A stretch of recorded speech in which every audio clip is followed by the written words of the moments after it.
Les decía, la hacienda pública es un tema que podemos dividir en varios aspectos.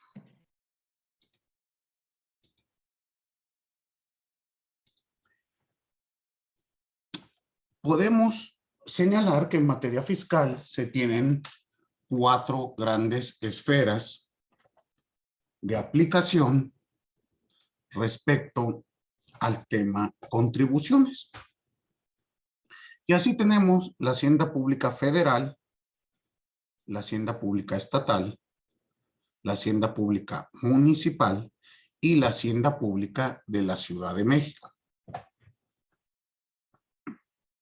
Ustedes ya estudiaron o ya analizaron la hacienda pública federal.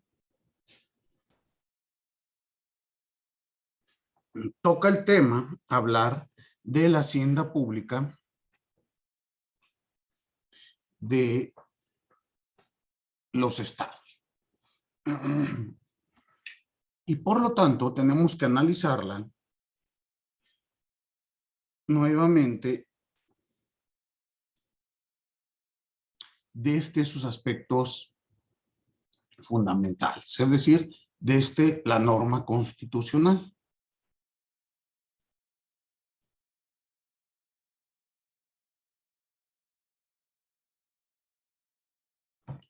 ¿Cómo vamos a entender esta figura? Bueno, podemos decir que la hacienda pública estatal es el ente público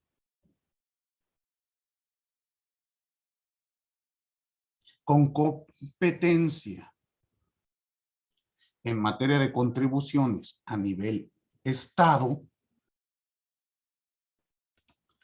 que se encarga de gestionar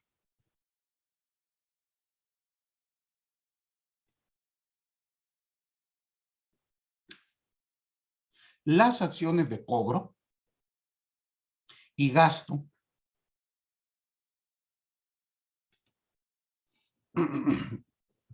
de cada estado.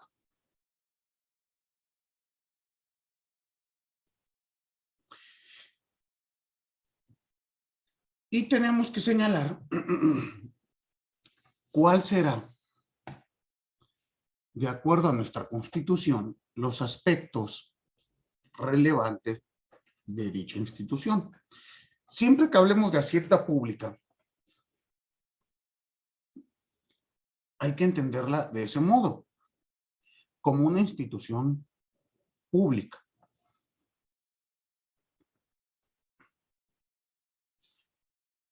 Vamos a tener que en materia estatal se da un fenómeno curioso.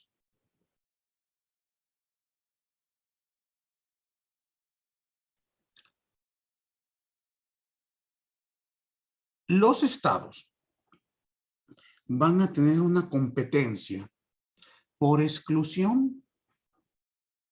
Es decir, la Constitución señala expresamente qué aspectos son exclusivos, tanto de la federación como de los municipios. Y por lo tanto, todo aquello que no esté en estos aspectos será competencia estatal. ¿Queda claro este aspecto? La hacienda pública estatal no puede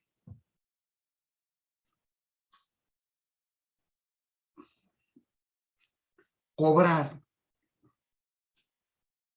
aspectos relevantes en materia municipal o federal. Por lo tanto,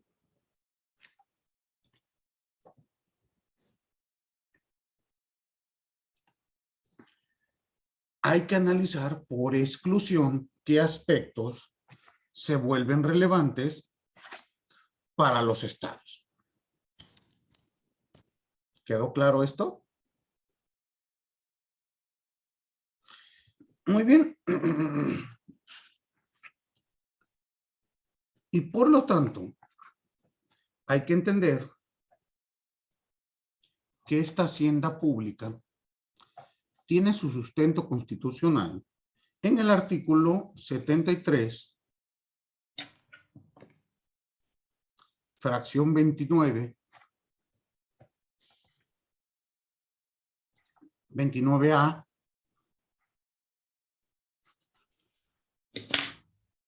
y el artículo 115, fracción cuarta, así como el 117, en sus fracciones 4, quinto, sexto, séptimo y noveno, todos de la Constitución Federal. Perdón, profesor, señaló artículo 115. 115, fracción cuarta, y 117, fracciones cuarta, quinta, sexta, séptima y novena de la Constitución, así como el artículo 131 de la Constitución Federal.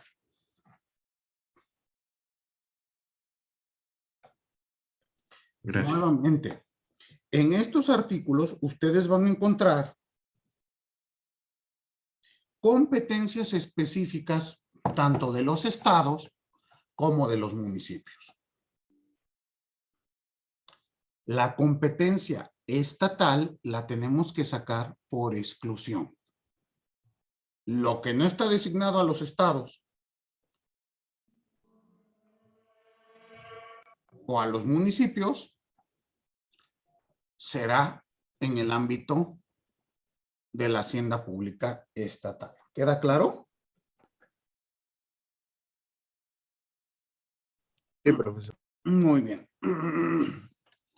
Entonces, aquí tenemos que analizar varios aspectos. Primero, ¿cómo se conforma esta hacienda pública estatal? Bueno, tenemos que decir que se conforma de ingresos y egresos. ¿Cuáles son los ingresos estatales?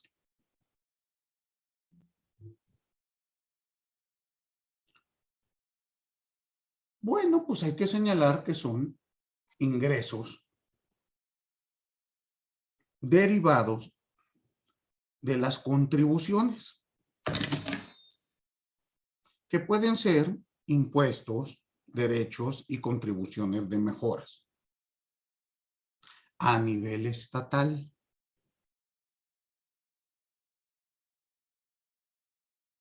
También los ingresos derivados de la coordinación fiscal.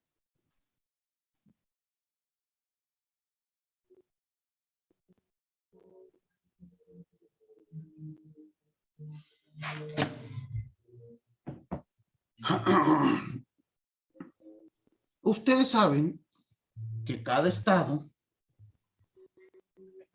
participa de esto que se le conoce como el Pacto Federal o el Pacto de Coordinación, en virtud del cual las entidades federativas recaudan algunos impuestos de carácter federal para ser enterados a la Hacienda Pública Federal y de ahí distribuidos conforme a esta coordinación fiscal. Entonces, para los estados, estos ingresos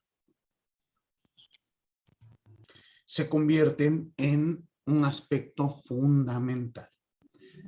¿Por qué les digo esto? Cuando les pregunto en su examen, ¿cuáles son los elementos que constituyen la hacienda pública estatal? Me contestan, ingresos y egresos, maestro. Tienen toda la razón. Pero ¿cuáles serán esos ingresos? Pues me tendrán que especificar, ¿no?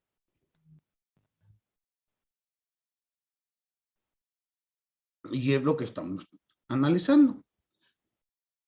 Otro tipo de ingresos en la hacienda pública estatal son los ingresos derivados de aprovechamientos, productos y financiamientos crediticios a nivel estatal.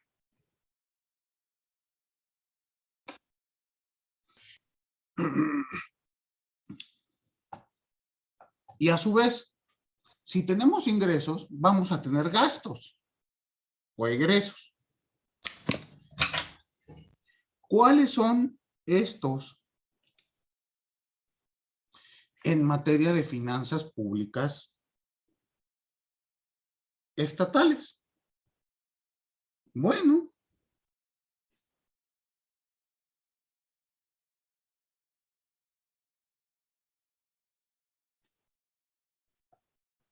analicemos que existen dos tipos de gastos: el gasto programable y el gasto no programable.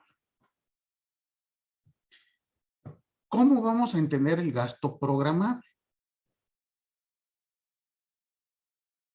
Bueno, el gasto programable se divide a su vez en gasto corriente,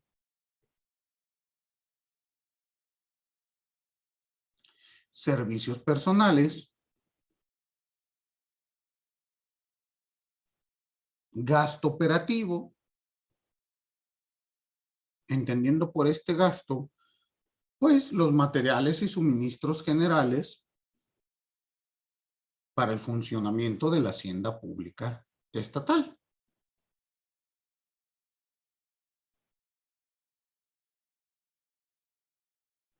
También tendremos transferencias e inversión pública.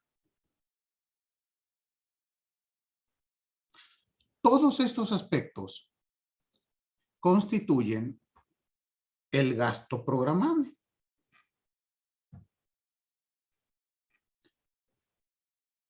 Pero a su vez existe gasto no programable. ¿Cómo se conforma este? Bueno, vamos a entenderlo por participaciones a los municipios y servicio de deuda.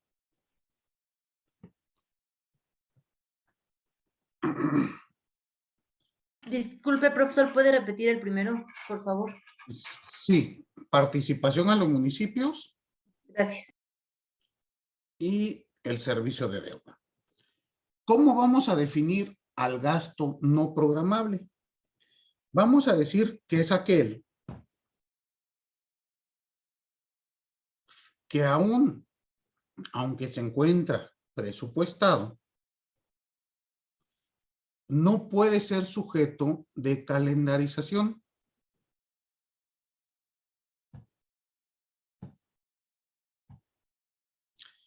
Debido a que depende de factores externos a la hacienda pública estatal.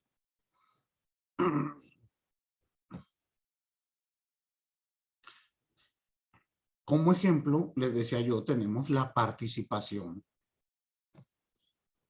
de los municipios.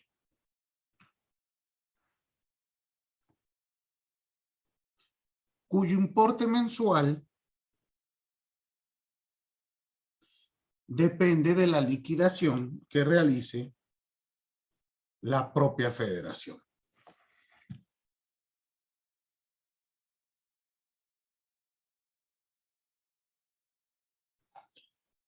Entonces hay que entender que este gasto no programable sale de la esfera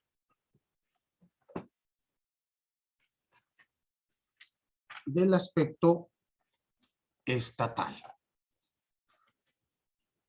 y podrá ser establecido de acuerdo a las necesidades de cada estado en particular. ¿Queda claro? Muy bien. Ahora toca hablar Y entendida la hacienda pública estatal, hablemos de la hacienda pública municipal. Muy bien. Les decía, de acuerdo a esta clasificación competencial, tenemos a la hacienda pública federal, la hacienda pública estatal y la hacienda pública municipal y de la Ciudad de México. Recuerden ustedes que el aspecto contribuciones en la Ciudad de México siempre ha sido un aspecto interesante de análisis. Muy bien. Tiene su propio régimen, que es diverso de los municipios, diverso de los estados. Pero hablemos un poco de los municipios. Primero que nada, ustedes han de saber que nuestro país, bueno, está dividido en una república federal. Y parte de esta forma de gobierno establece la autonomía municipal, en virtud de la cual cada municipio va a tener su propia reglamentación en materia de contribuciones. Y por lo tanto podemos entender que la hacienda pública municipal es la institución jurídica, política y social que tiene como finalidad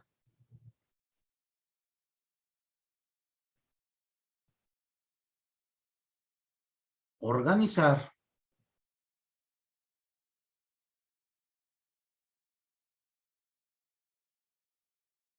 a una comunidad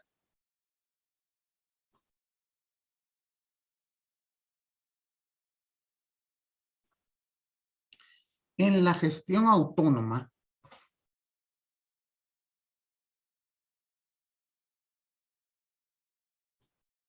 de sus intereses.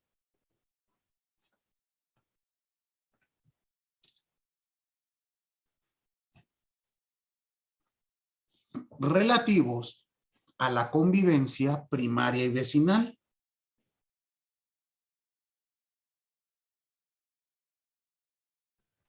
¿Relativos a qué, profesor? A la convivencia primaria y vecinal. Es decir,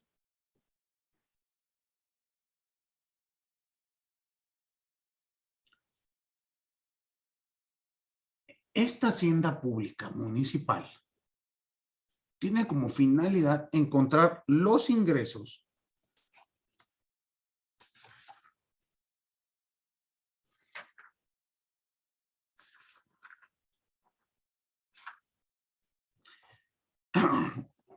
que son fijados y administrados por el municipio.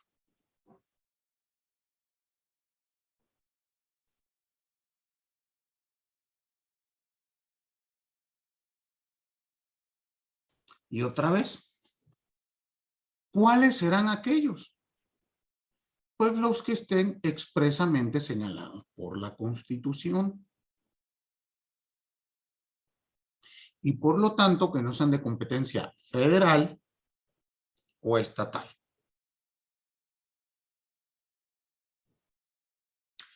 ¿Qué ejemplos tenemos de estos ingresos municipales? Bueno,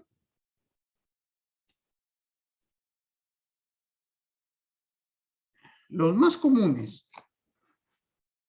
son los derivados de prestaciones de servicio público a su cargo. Es decir, aquellos servicios públicos que preste el municipio.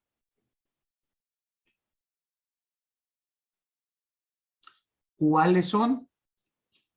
Pues el servicio de agua potable, drenaje, o alcantarillado.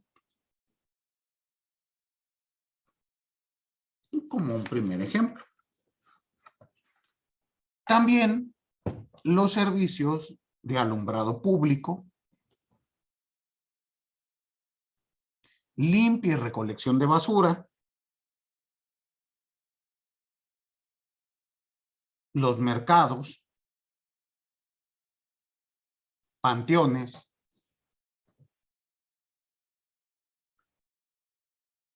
y rastros, por señalar algunos ejemplos.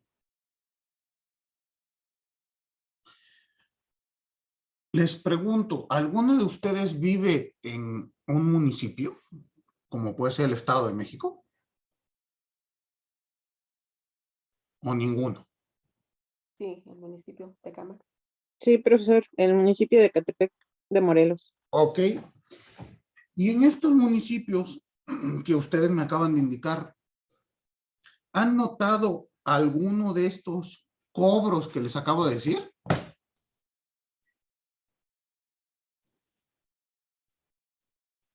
¿O no? En el recibo de luz se cobra el alumbrado público. ¿En el municipio de dónde me dijo? Ecatepec de Morelos. Ecatepec. Es decir, el alumbrado en ese aspecto, en ese municipio, será de carácter municipal. Lo mismo ocurre con panteones, con servicios de agua, alcantarillado y demás. ¿Queda claro? Entonces Sí. hay que entender cómo se establecen las finanzas municipales. Obviamente tienen gastos, ingresos, deuda pública y patrimonio municipal. ¿Cuáles serán los ingresos municipales? Bueno, pues hay que analizar que estos ingresos se conforman de impuestos, derechos, contribuciones de mejora, productos,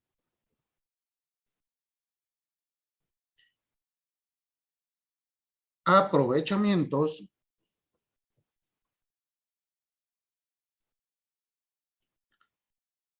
participaciones estatales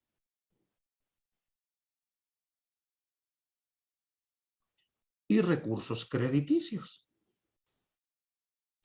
Es decir, todos ustedes saben que los municipios tienen una función primordial en el aspecto recaudación. Hay municipios que recaudan bastante.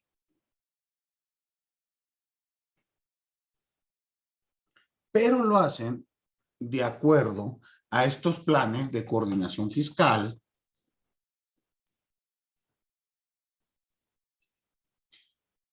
y con base a ello integran este ingreso a esa hacienda pública estatal, que a su vez se encarga de distribuirlo entre los municipios.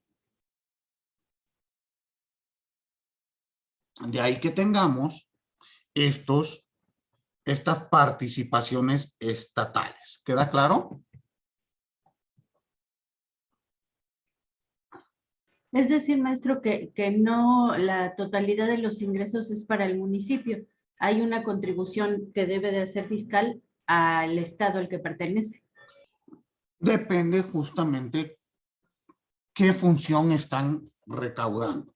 Pero si se refiere a contribuciones de carácter estatal o federal, esta será distribuida entre todos los municipios. Dígame, Jacqueline.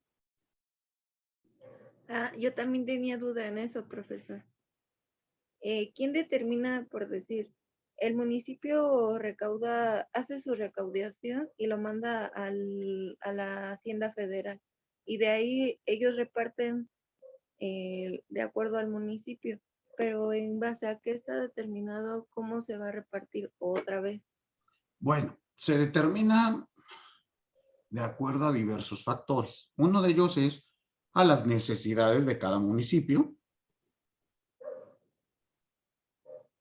que se refiere pues al costo promedio entre servicios y gasto. Pero por decir, Tecámac es un municipio relativamente ya muy poblado, Ujú. pero aún así, o sea, yo siento que los recursos que les están llegando son muy pocos. ¿Por qué? Porque se ve en su infraestructura de vías, en su modernización en cuanto a también, por decir, no es lo mismo Nezahualcóyotl que Tecámac, ¿no? Y Nezahualcóyotl ya se ve muy avanzado en cuanto a sus vías de comunicación y, o sea, tan solo también la seguridad. O sea, no deja de ser inseguro, ¿no? Pero ya se ve un poquito más avanzado. Entonces, a eso más o menos me refiero cuando digo, o sea, cómo se va llevando el progreso de los municipios. Nuevamente, esta distribución entre la hacienda pública estatal, que es la que se encarga de distribuir entre los municipios, atiende a múltiples factores.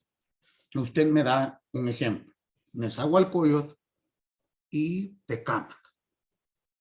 Tengo entendido que Nezahualcóyotl es de los municipios más poblados de toda la República Mexicana, ¿no?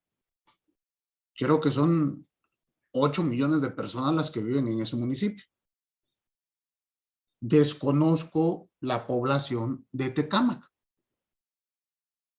pero obviamente la recaudación del municipio de Nezahualcóyotl, me atrevo a decir que es mayor a la recaudación del municipio de Tecámac. Y aquí ocurriría este tema de distribuir lo que recaudamos entre todos, siempre va a ser complicado.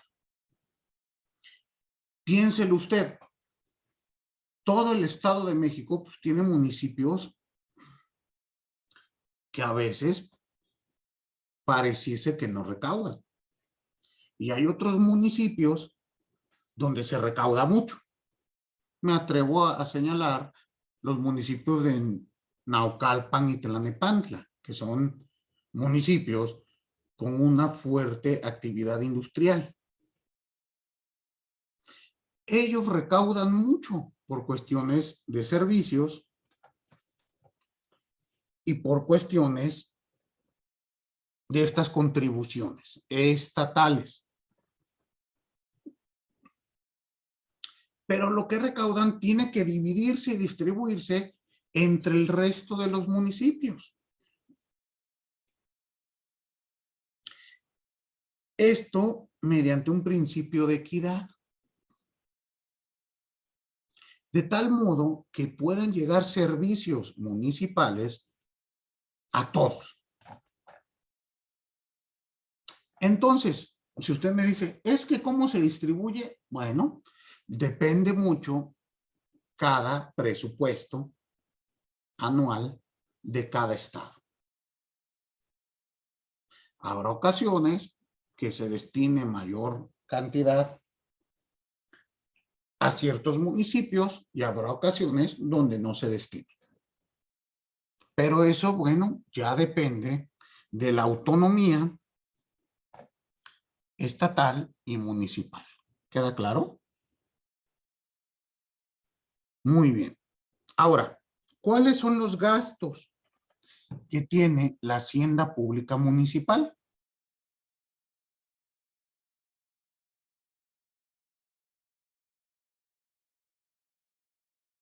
Bueno, los gastos son sueldos y salarios del personal del municipio.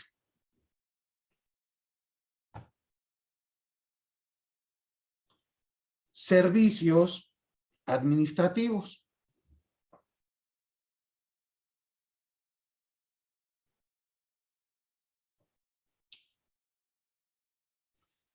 Servicios generales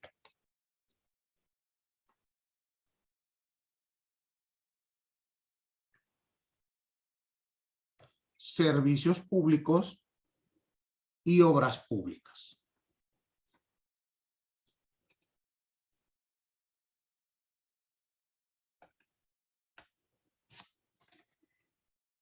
Todos ellos constituyen los gastos de la hacienda pública municipal. Otro elemento fundamental en los municipios lo constituye el patrimonio.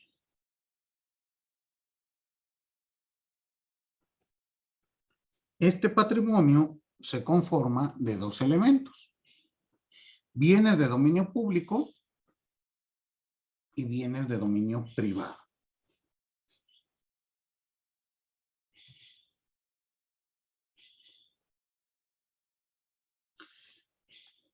¿Cuáles son los bienes de dominio público? Pues lo constituyen los bienes muebles e inmuebles propiedad del municipio.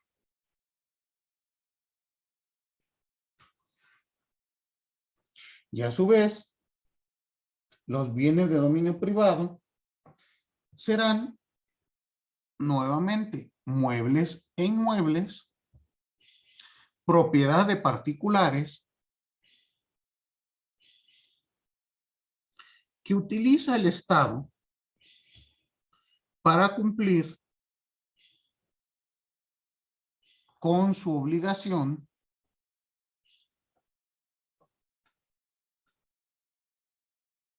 municipal.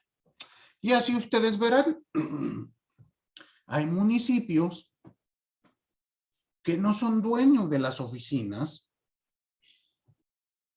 donde prestan servicios.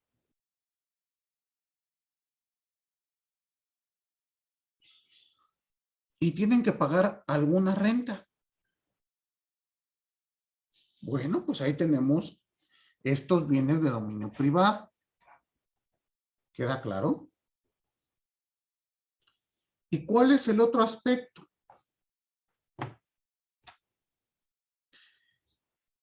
Que conforma la hacienda pública municipal es la deuda pública.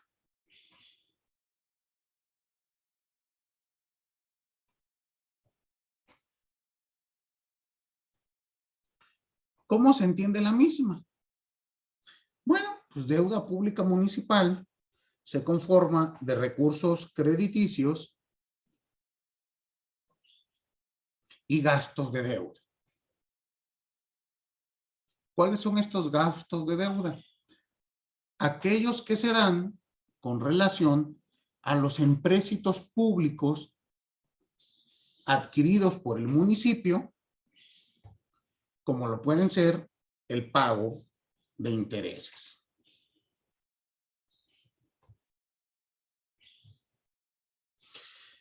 Y así ustedes verán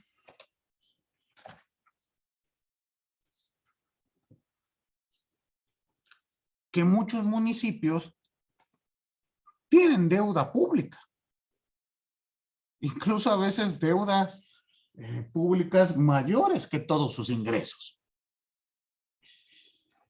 Es cuando decimos que esos municipios están en números rojos. ¿Queda claro? Entonces hay que entender qué es esto de la hacienda pública municipal. Vamos a entender que la hacienda pública municipal es aquella institución pública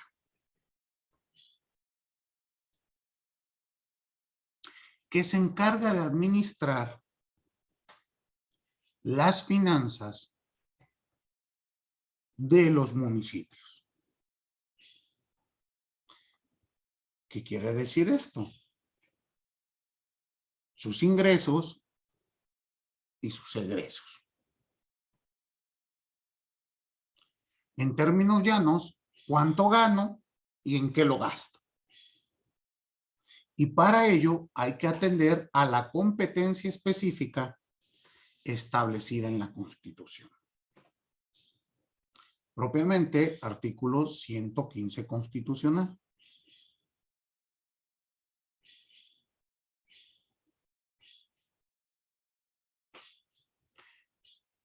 este artículo señala en concreto qué se entenderá por hacienda pública municipal.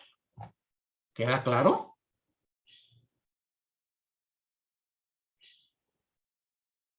Muy bien. ¿Alguna duda hasta aquí?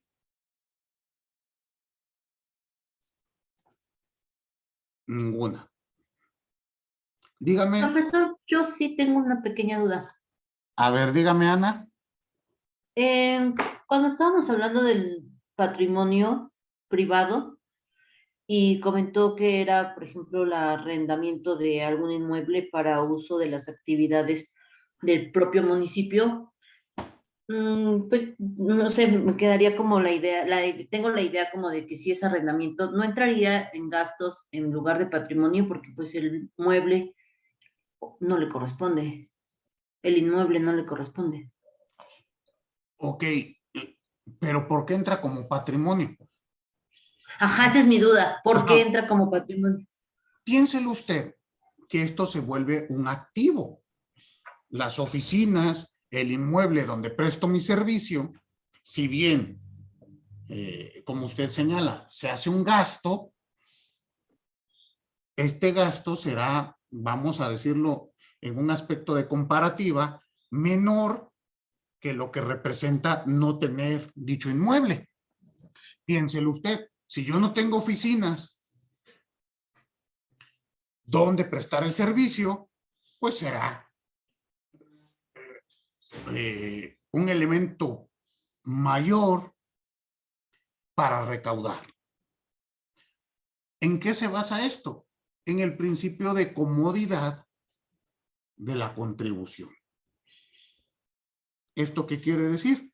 Que para que todos y todas contribuyamos, pues nos debe de ser sencillo y cómodo. Piense usted, voy a inventar, si el municipio de Ecatepec no tuviese oficinas cerca de la comunidad, pues ocasionará que sea más difícil que se contribuya. Si yo me tengo que trasladar 2 horas para pagar mi contribución, pues es casi un hecho que no pagaré. ¿Concuerdan? Entonces, estos aspectos se vuelven un activo, se vuelven patrimonio. Bajo esta idea de lograr una mejor y mayor recaudación. ¿Quedó claro, Ana? Ok, entonces el fundamento es el principio de colectividad de la contribución, ¿verdad? Comodidad de la contribución. Ok. Y la otra duda es, de la deuda pública mencionaba que eran 2 aspectos y solo mencionó los gastos de la deuda. ¿Me puede repetir el segundo? Sí.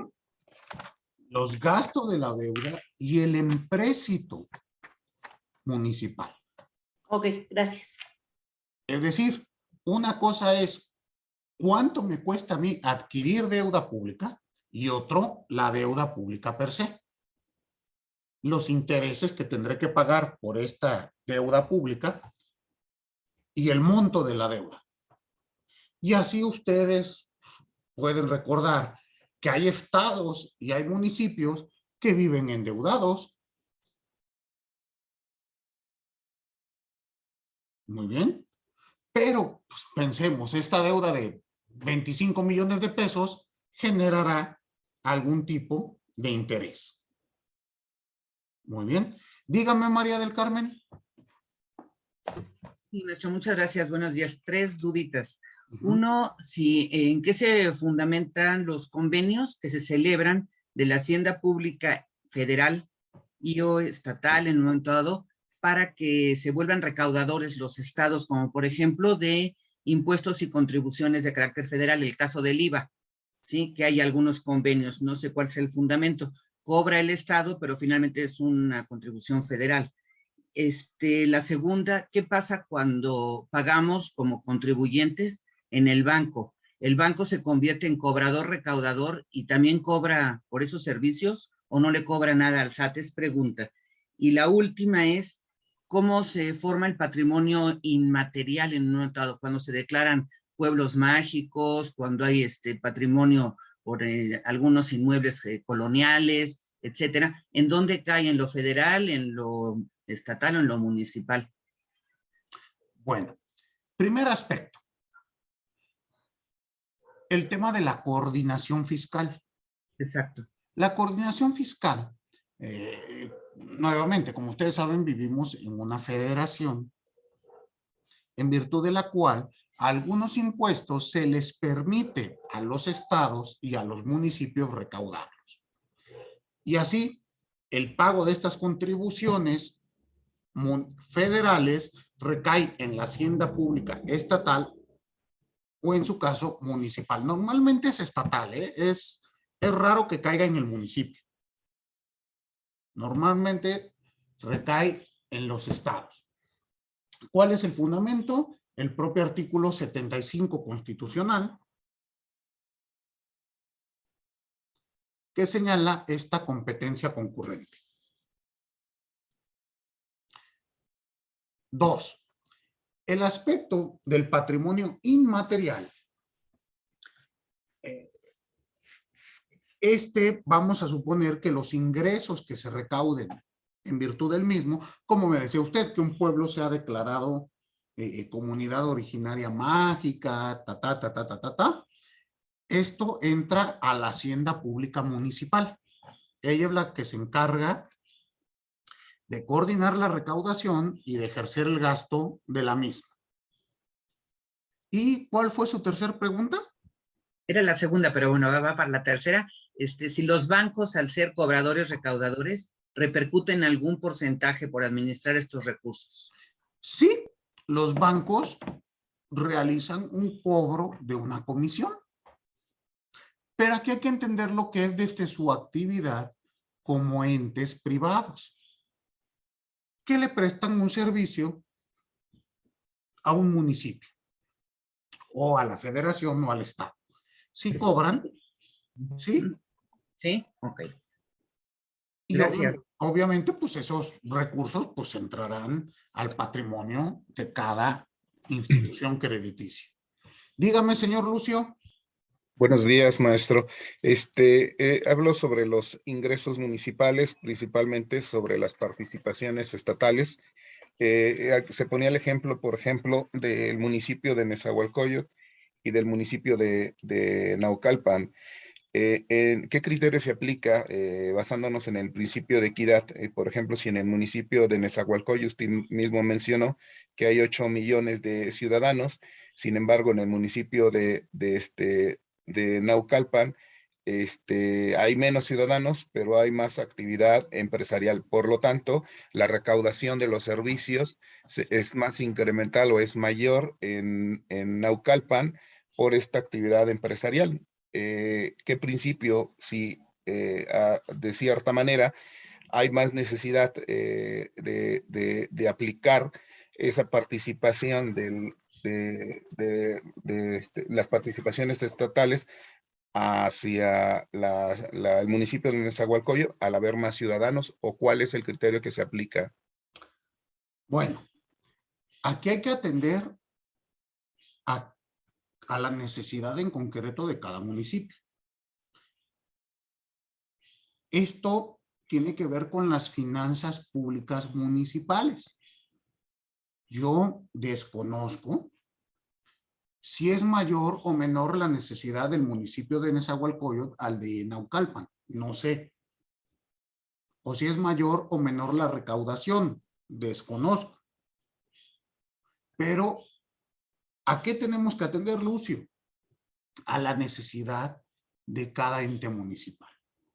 ¿Qué es lo que ellos van a decir? Cuando se hace la proyectiva del presupuesto o del ejercicio anual, que recuerde usted que es proyectado para el siguiente año, pues cada municipio señalará cuáles son estas necesidades. Y así voy a inventar. Naucalpan dirá, yo necesito 100 pesos, pero nada más recaudo 80. O viceversa. Nezahualcóyotl dirá, yo necesito 200, pero recaudo 500. ¿Qué pasará con ese excedente? Se reparte para el resto de los municipios que recauden menos. Recuerde usted que el Pacto Federal tiene como principal función que nuestras contribuciones sirvan para todos y para todas. Ok. Y bueno, es un problema que tenemos de toda la vida. No sé si usted recuerda, ejemplo, Monterrey.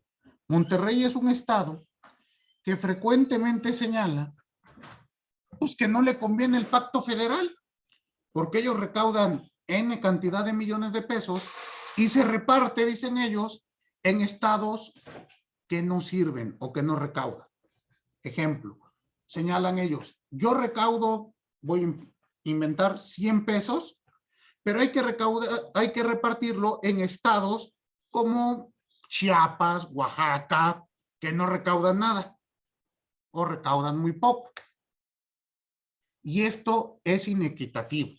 ¿Por qué? Yo, Monterrey, recaudo 8 de cada 10 pesos. Y a mí la federación nada más me regresa 3 pesos de presupuesto. Pues esto es completamente injusto. Bueno, reitero, el Pacto Federal señala que se debe de realizar una distribución de acuerdo a las necesidades de cada estado. Lo mismo ocurre con cada municipio. Y así quiero yo pensar que hay municipios del Estado de México que recaudan mucho. Y hay otros municipios que recaudan poco. Muchas gracias, maestro. La idea es que cada municipio tenga bienes suficientes, emolumentos necesarios para cumplir con su obligación de proporcionar servicio. Recordemos que el municipio, en una estructura geopolítica, es el primer contacto que tiene el ciudadano con el ente de gobierno. ¿Sí quedó claro, Lucio? Sí, completamente. Gracias. Para servirle. ¿Alguna otra duda? Maestro, perdón. Dígame. Una duda. ¿La Hacienda Pública Municipal va a tener potestad para crear un impuesto o va a requerir de la aprobación estatal? Bueno, como tal no puede crear impuestos. Los impuestos le son establecidos por el órgano legislativo estatal. Es decir, el municipio, voy a inventar de Amecameca, no puede crear impuestos, sino estos le son establecidos en la propia ley de ingresos o egresos estatales del Estado de México por el cuerpo colegiado legislativo. ¿Sí queda claro esto? Sí, maestro. Muy bien. Dígame, María del Carmen. Una duda. Me queda claro que todos tenemos necesidades y que hay que atender, así que es el principio precisamente de este reparto. Pero desgraciadamente esto de que de cada 10 yo recaudo 8, ¿sí? Y me regresan 3 nada más, que es el caso que comentaba de Nuevo León, realmente se queda pues a título discrecional y se vuelve político. Por eso realmente hay tanto estire y afloje entre los gobernadores, si son de determinado partido, si colaboran y contribuyen, si levantan una bandera o la otra. Entonces, se acaba realmente este principio de equidad y de proporcionalidad. O sea, quien más trabaja, recauda más y resulta que le toca menos, ¿sí? Entonces, ese es el problema. No estoy diciendo realmente que no haya que repartir, ¿sí? Pero se vuelve discrecional del Ejecutivo Federal y eso es terrible. Bueno, pero aquí partamos de dos aspectos. Si yo utilizo un desarmador, lo puedo utilizar para hacer una instalación eléctrica o para enterrárselo en el ojo a alguien. ¿Están de acuerdo? Entonces, dependiendo del uso que le dé, ¿es bueno o malo el desarmador? ¿O tiene que ver con el uso faccioso del mismo? Es lo que pasa aquí, María. Hay ocasiones, como usted bien señala, pues que esto se vuelve un botín político. Te portas bien, te toca más presupuesto. Te portas mal, te toca menos. Pero ahí estamos hablando del uso faccioso de una herramienta. La esencia de la misma es este reparto equitativo para que todos y todas tengamos acceso a los servicios. Que se vuelve en una cofradía o en un botín, bueno, sin lugar a dudas, pero no confundamos la herramienta con el modo en el que se usa. Gracias.